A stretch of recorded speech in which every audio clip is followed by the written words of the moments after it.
One of the big things, the big storylines on the last day was this rule that if someone gets hurt, then you put a name in an envelope and you don't play. Overheard from JLab. I overheard this because it came out of my mouth.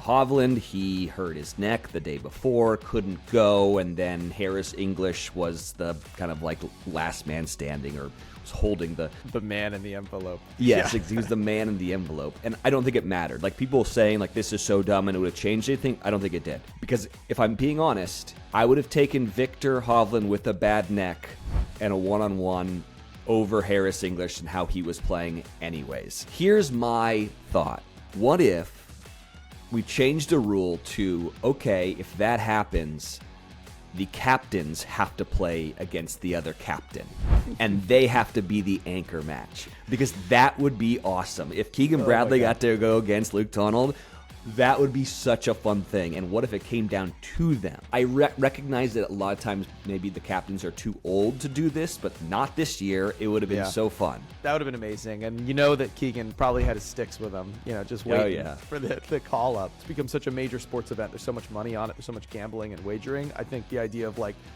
a player being able to withdraw for injury and then it just turns into a half feels a little bit like, I get the spirit of it. This is like a tradition.